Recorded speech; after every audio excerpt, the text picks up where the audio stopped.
God, no way. That's the tiniest sea star I've ever seen. I always say that. Ah! It's so small! Another gumboot. Beautiful gumboot, you are my favorite.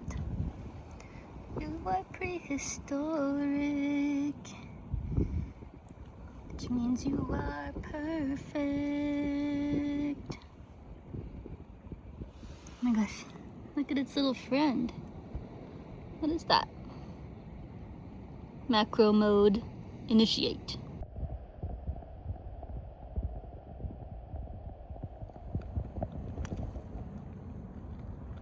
A white spotted sea goddess.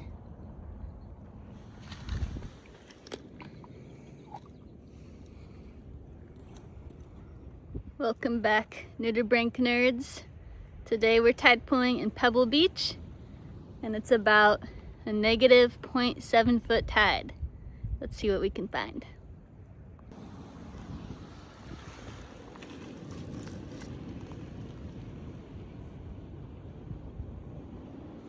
A slug. There's a slug on the abalone shell. Okay.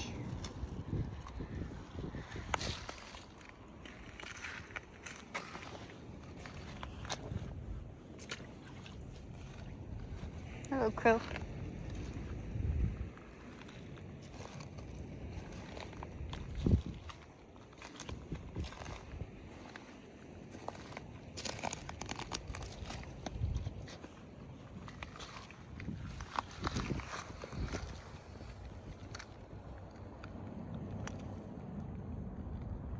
A white spotted sea goddess. These have been in an extremely high abundance this past week. And something I've noticed is that there does tend to be a species of slug that dominates.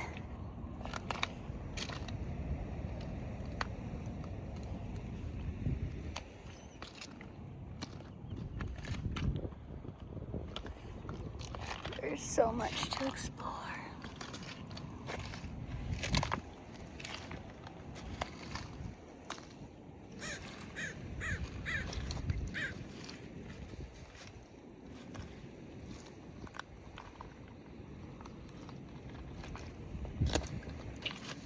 Ooh.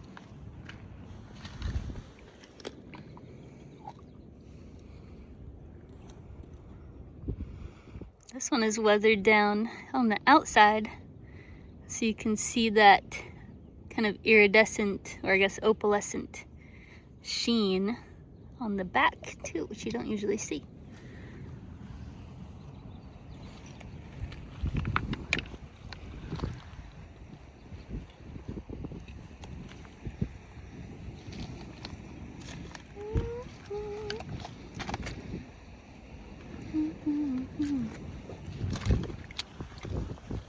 Another one. That one's too stuck. Abalone.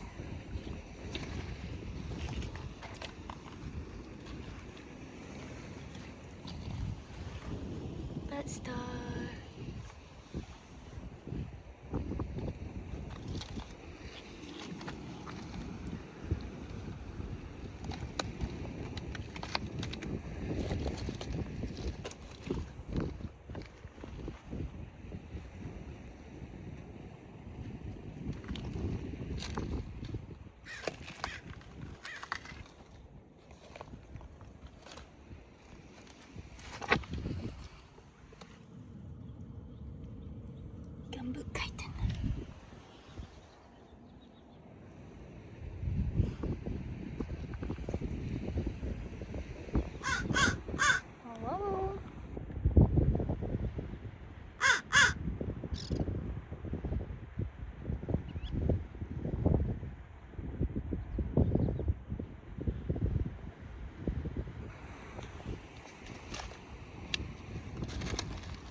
is one of my favorite species of seaweed. It's called dead man's fingers or codium. And look at how beautiful. Oh, let's get this.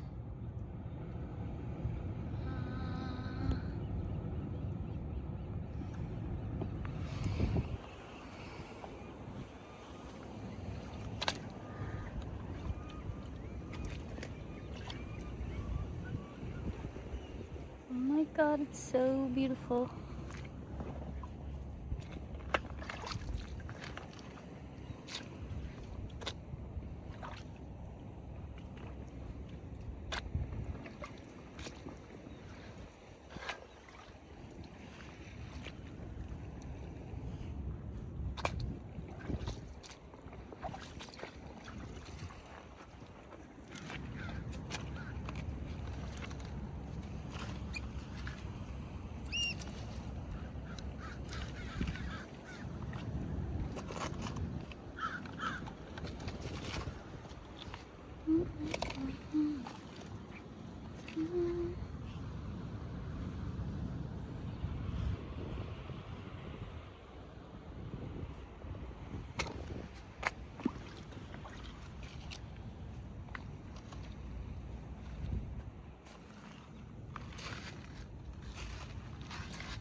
How much should we bet that someone calls Fish and Wildlife on me? That tends to happen in Pebble Beach.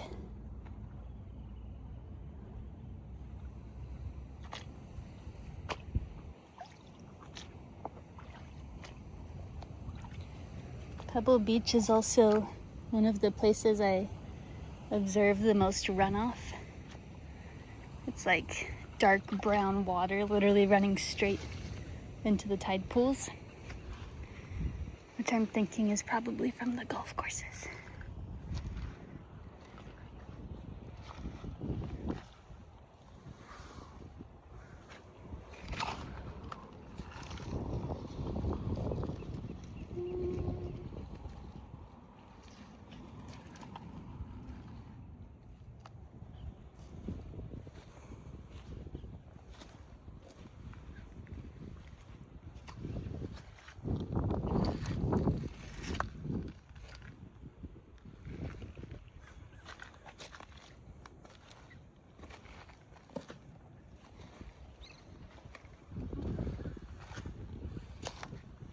Come back to this side when I leave. But I really want to go over there.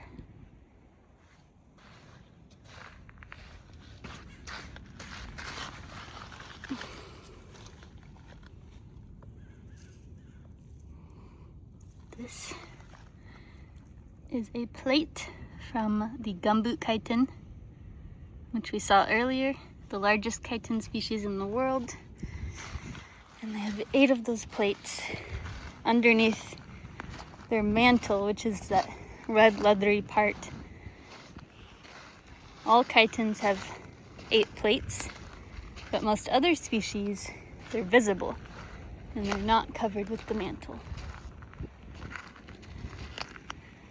I often find a lot of really cool shells here. I also went night tide pooling here a couple of months ago, and this whole pool was filled with anchovies. Or maybe they were sardines, I can't remember, but I'm pretty sure they were anchovies. They were not spawning. They got stuck in the pool and they were using up all of the oxygen. And a lot of them died, unfortunately. It's really interesting to see a big bait ball like that in the intertidal zone. And then everything changed when we found this sweet little innocent anchovy stuck in a tiny little tide pool. It was the most beautiful thing I'd ever seen. It reminds me of an abalone shell or the scale from Dragon Tales. And I thought, I have to rescue this little fish. It was really mad at me for wanting to do that. but I did in fact take its life into my own hands, literally, and I moved it into a bigger tide pool so that it could be free into the ocean. I thought that was it, we can call it a day, but then we found this. Thousands, maybe hundreds of thousands more anchovies stuck in a very large tide pool. Even though it was a really big tide pool, there were just so many fish that they were using up all of the oxygen, and they were really confused, which did mean that a lot of them ended up dying. These animals, they like to follow each other around, they tend to hang out in schools, so a lot of them were swimming up onto the shore and they were just following each other, which was really sad. There were some of them that were hanging out kind of on the edge where they could escape the tide pool, but unfortunately when the current was bringing them in and out, they would swim against the current back into the tide pool, which was not the right way to go, but they're just little fish and they don't know what's going on. This was really unfortunate to see, but it is the circle of life, and these fish are going to end up adding nutrients to the system. They're going to be food for other things, and it was just an amazing phenomenon to see because they usually hang out offshore in places where you're not able to see them like this. Thanks for listening to the end. If you did, okay, bye. I don't often look over here, but might as well.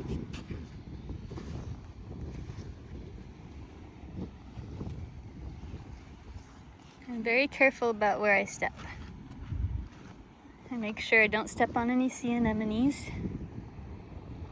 because they camouflage very well.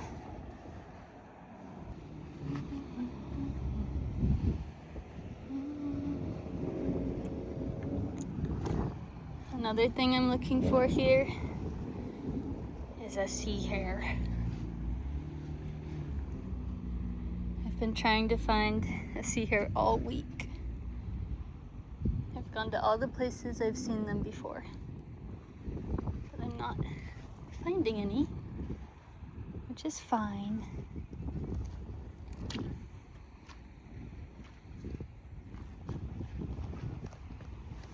Maybe it's a seasonal thing. Meet the second largest sea slug species in the world, the California sea hare. The species can grow to be over a foot long and has one of the most beautiful defense mechanisms. If these giant sea slugs are stressed or disturbed, they release a bright pink ink to ward off predators. And the color of the ink comes from their diet, which is primarily red algae, which is growing right down here and grows all over the intertidal. Their diet is also what gives their body that bright red to deep maroon color and helps them camouflage with their surroundings. I've said this in other videos, but when I go tide pooling, I'm mostly looking for bright colors because that could mean a sea slug or a sea star or just something cool. I'm also listening for things moving in the water, like splashing. Most often it's just a crab, but sometimes it's a big fish or an octopus.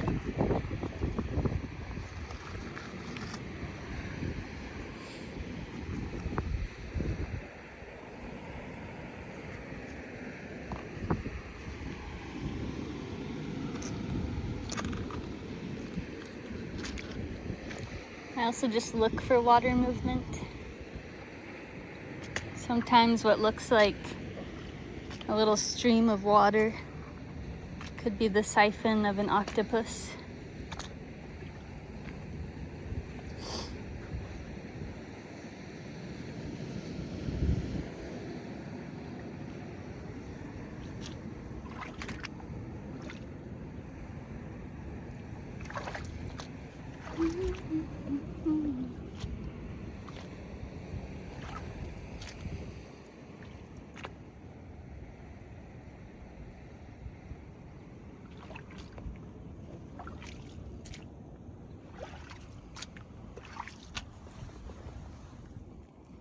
Just saw a fish swim under that rock. I've also found a purple sea otter bone here. And I know that that's very rare and I probably won't find another one.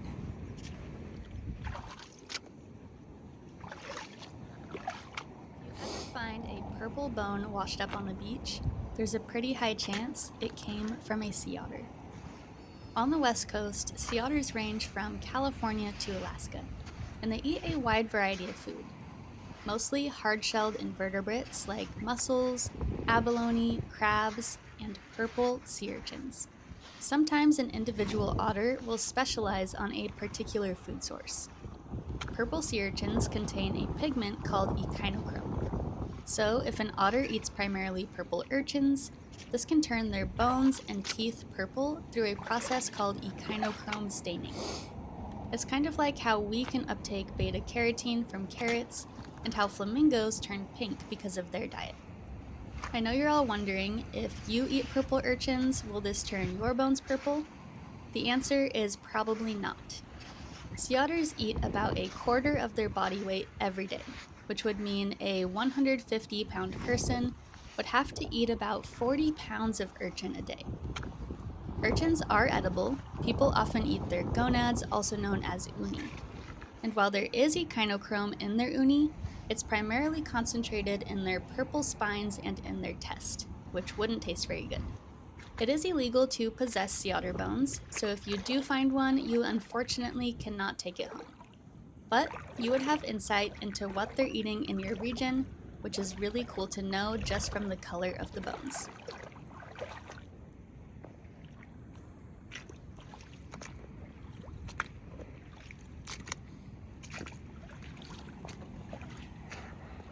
A lot of animals are light sensitive, so even if it just sees your shadow, that'll trigger them to run away and hide. That's most often the case for crabs. So even if I'm nowhere near a crab but my shadow passes over them, I'll see them out of the corner of my eye scurrying under a rock or something. I definitely want to look in all of this washed up stuff, but I'll have time for that on my way out too.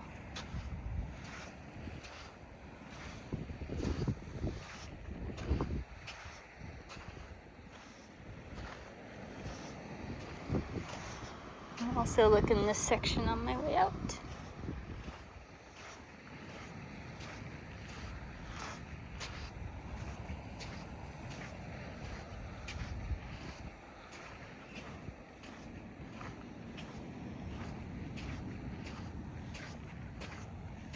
This beach has so many shells, and a lot of them are buried under the sand. So you can see the sand looks pretty clean.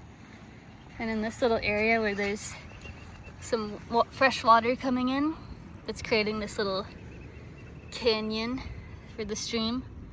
There's just tons of shells that were buried by the sand, and now they're being exposed.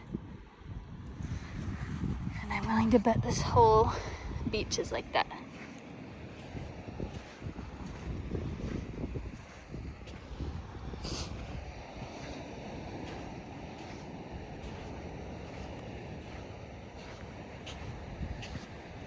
Wow, this beach looks a lot different from when I was here last, because we've had a lot of storms and swell, and so that moves the sand around and covers places that weren't covered and exposes places that weren't exposed, which can really change things.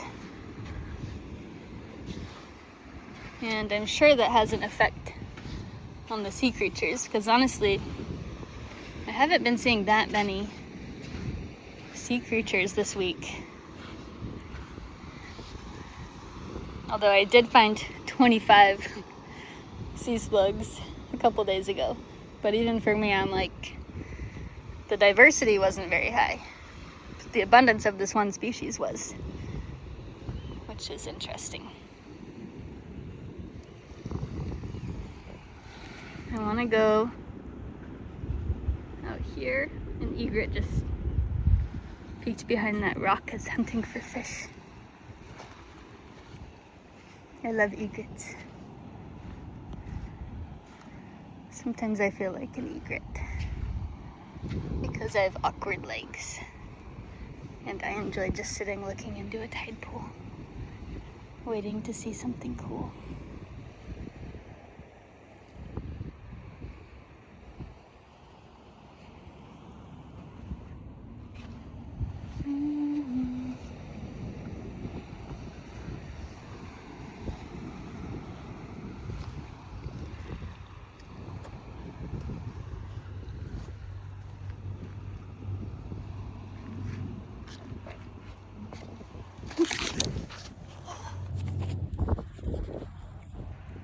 I just twisted my ankle.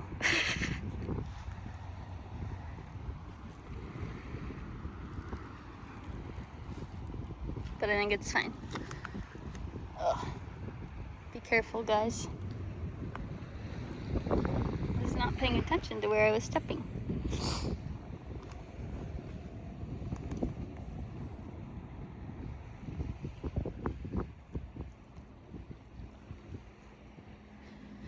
But notice how I dropped my phone. I was willing to drop my phone and catch myself. And my ankle is fine. I swear I'm getting old.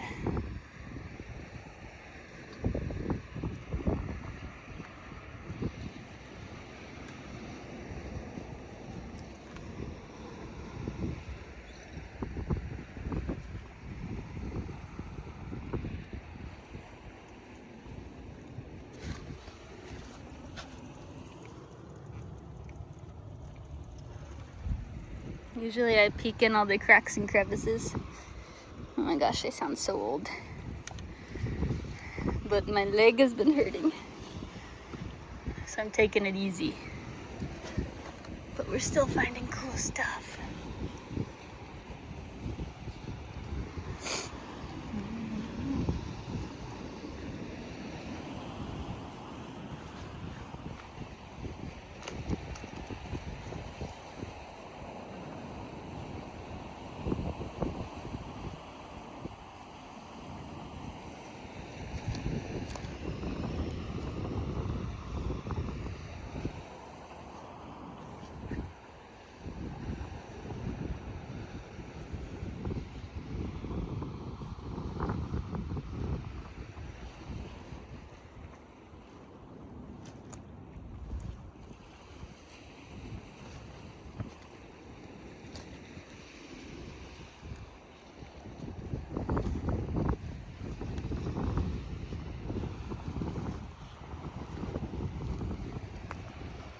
Look at how clear the water is.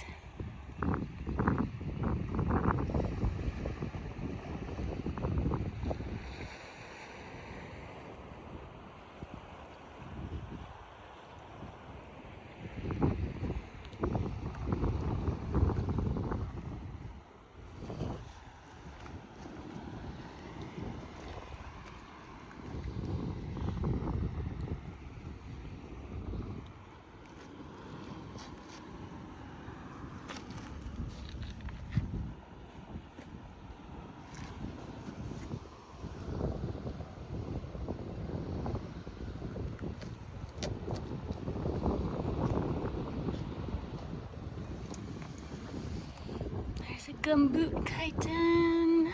There's a lot of sea anemones.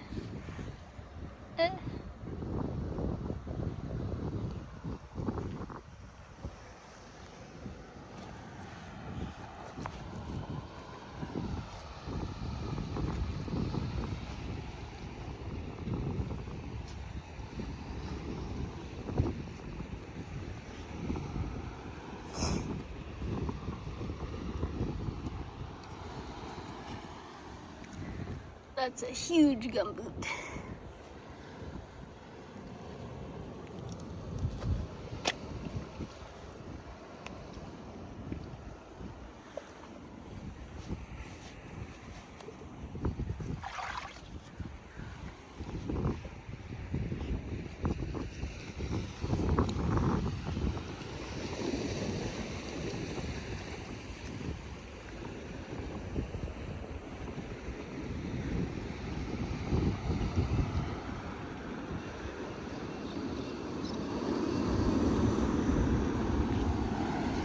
There's another gumboot. There are a lot of gumboots at this site.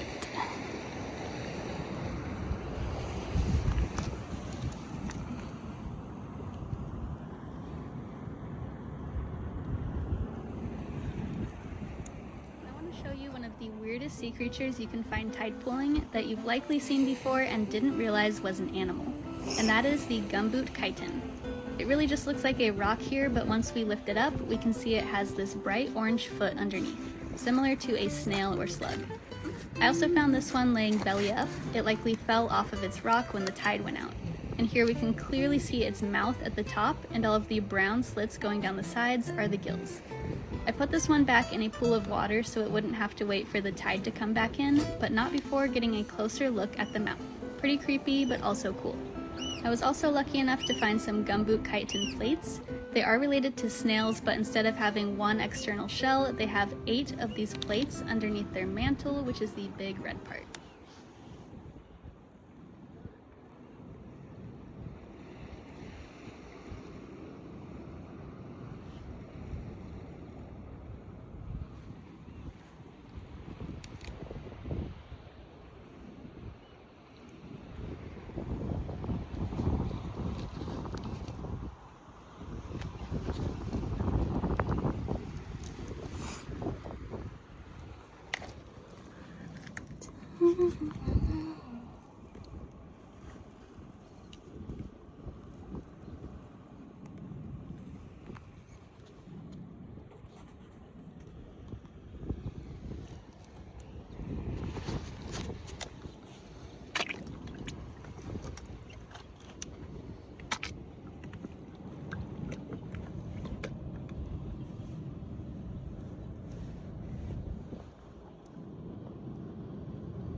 There's an urchin that's pretty stuck in this hole, and it's dying.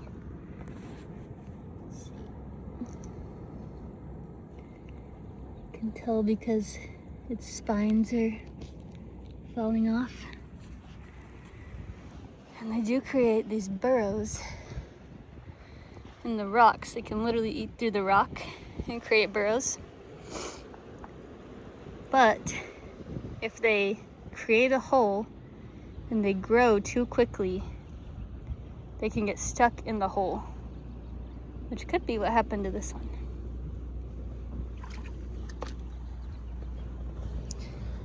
There's a cute little baby. 6 red star. Adorable. So soft. There's a decorator crab in there.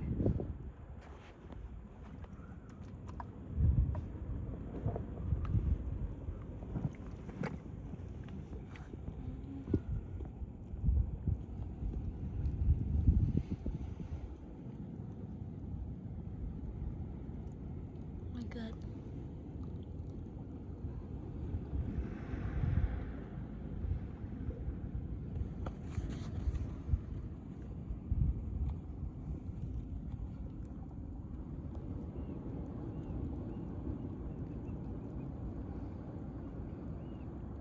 It has some coral and algae on it.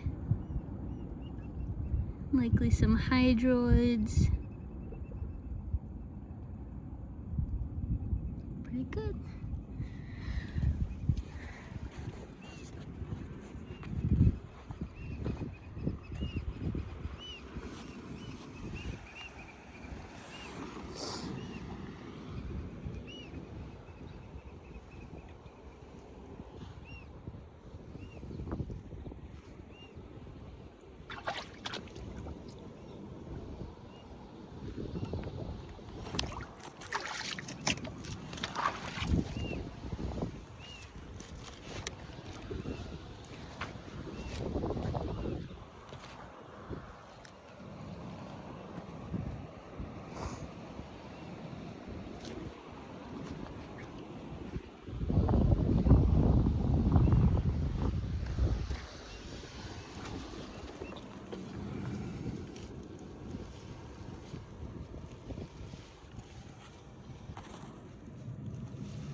my god, no way.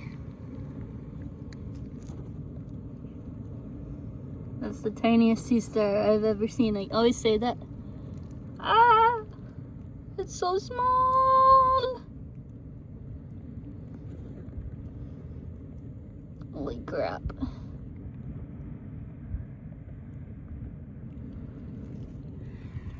Okay, I'm gonna put my phone underwater and try to get a macro shot. Pause, please.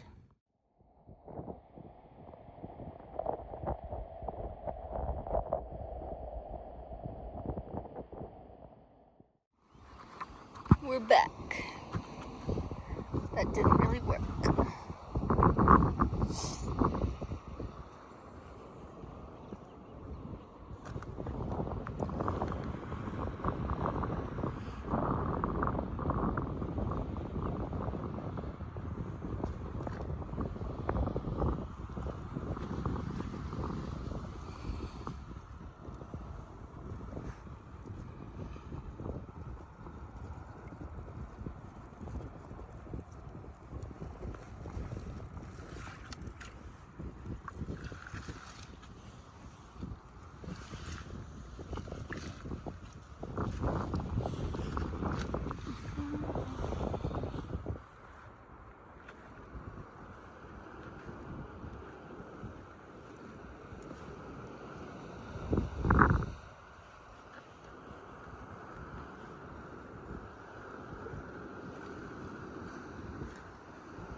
There's a gunnel.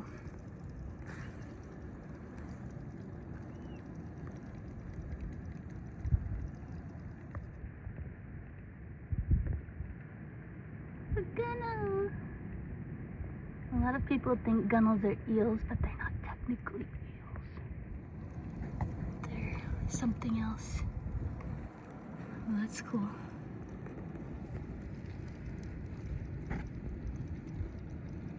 Crab.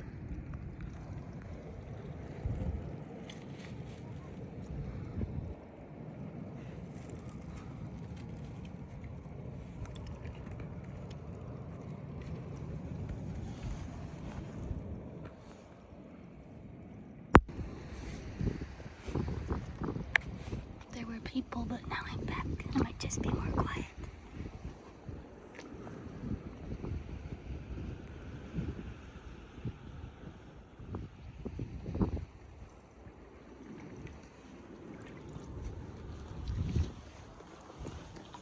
Ooh. Oh my god. Look at that gumboot.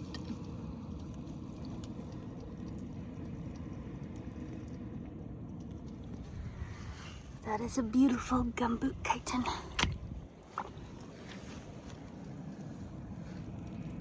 And I often find them flopped over like this. Usually this is their foot and that is stuck onto substrate like rocks. But I think because their body is so heavy that when the tide goes out, they just can't handle the gravity and they often end up flopping off of the rocks like this. But they'll be just fine. These are the gills. And I'm always looking for a commensal scale worm because a lot of these gumboot chitons have a scale worm that lives in their gills and camouflages very well. Super cool. There's its face.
There's another gumboot.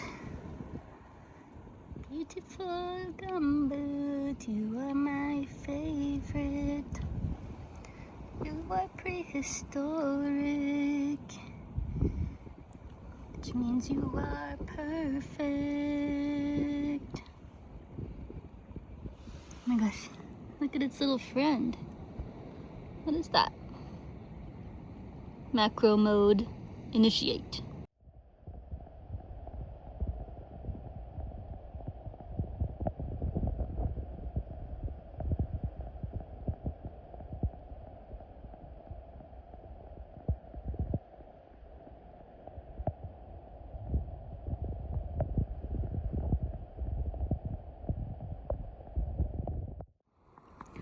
We're back. It had a tiny little snail.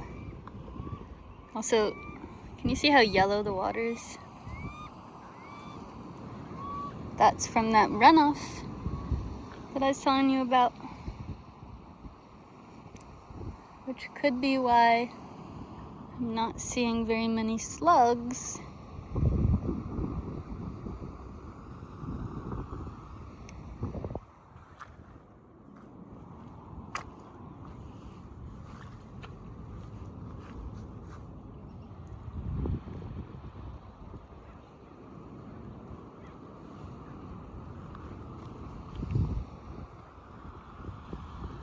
Should not have a yellow tint to it. It's even worse right here. Look at that. That's nasty. Look at how it's like foggy. I probably should not have put my phone in this.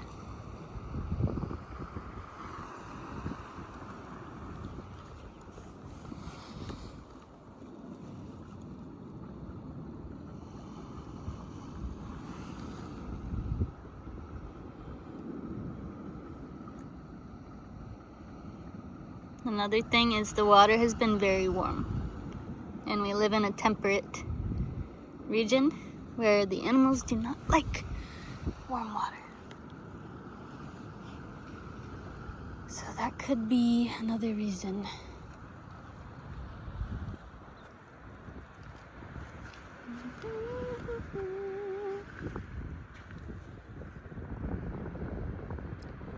Surprised I was seeing more slugs on the other side.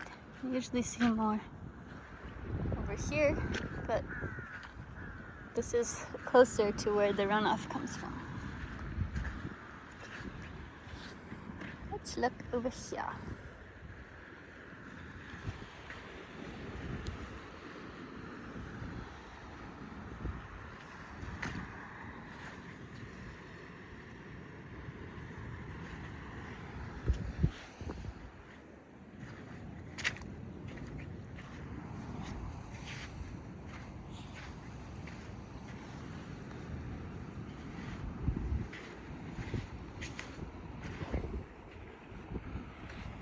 Tidepooling. Tidepooling. I don't even really want to touch anything because it's nasty.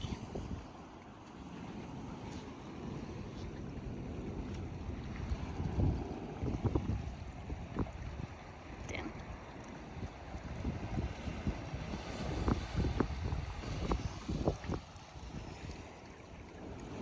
Let's go check out this runoff situation. Why don't we?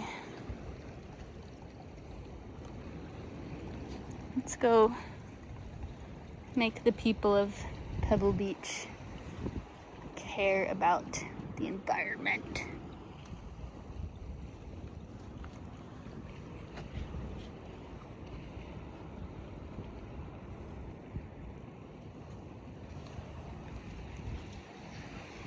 See, all of this stuff is running straight into the tide pools.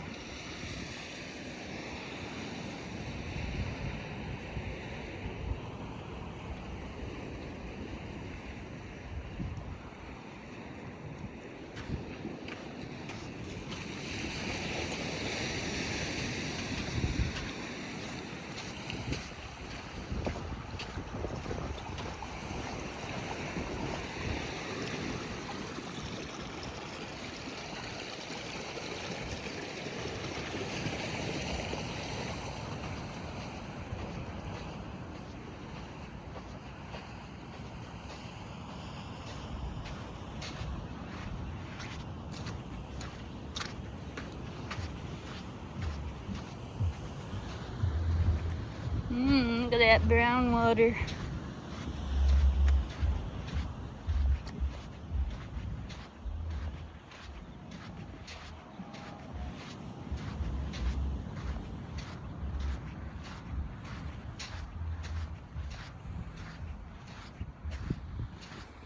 Holy crap.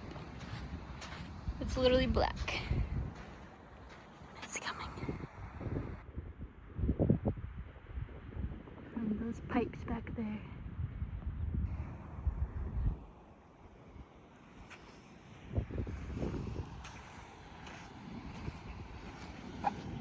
That sucks.